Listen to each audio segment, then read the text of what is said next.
Welcome to this week's video instructions for the Vise Squad pattern. This week we're going to tie a flashback beadhead pheasant tail. Nice solid pattern that you shouldn't be without.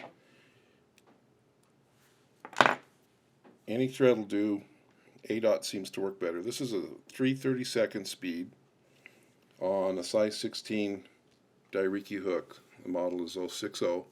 Use that because it's just a little bit longer, which gives room for the bead and leaves enough hook shank for a well-proportioned fly.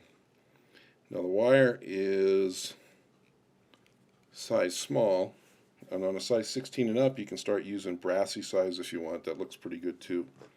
I tied the wire in on my side of the hook, so those two wires sitting next to each other form kind of a flat platform for me to tie my pheasant tail fibers on. Now I'm going to peel out 6 of them. You can get pretty quick at counting them. I just peeled it off so that they're all stuck together, and that keeps the tips pretty even.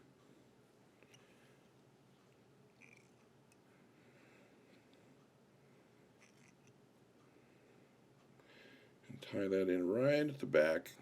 And keep that tail fairly short. You look at it right here, and the brown of the tail is about equal to the black of the thread. That's about right.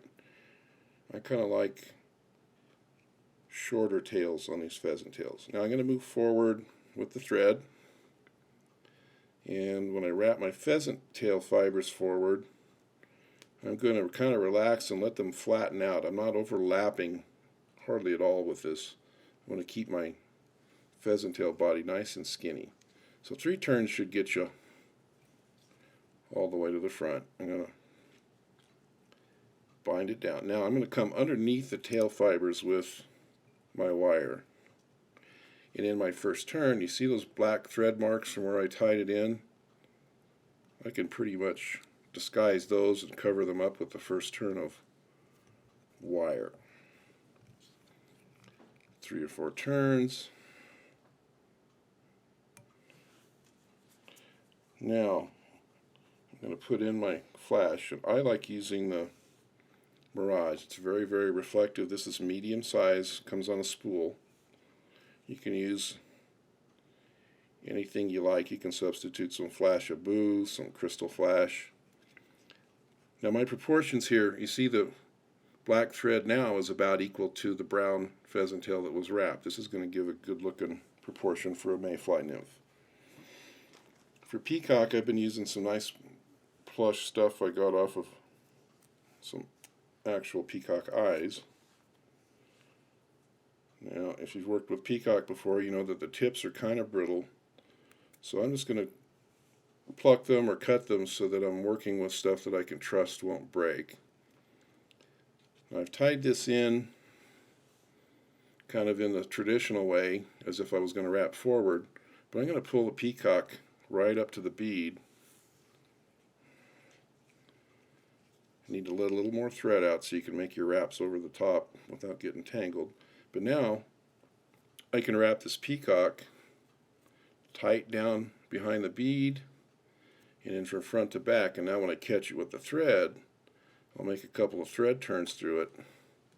Now that peacock's not going to go anywhere. You'll never have this thing break and have some stem sticking out.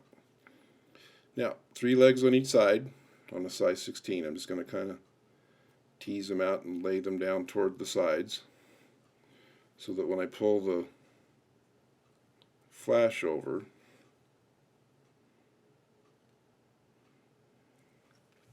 it's going to help separate the legs. Just enough turns to get the angle back on the legs. Fold back the flash. And if you've seen me tie before, I like to tie my whip finish before I do my last trimming. As long as the thread is still on your bobbin, you can kind of recover from an awful lot of breakages and mishaps. So I kind of cut the thread at the end after everything's secured. Now the length on these legs, I like to make them just a little bit longer.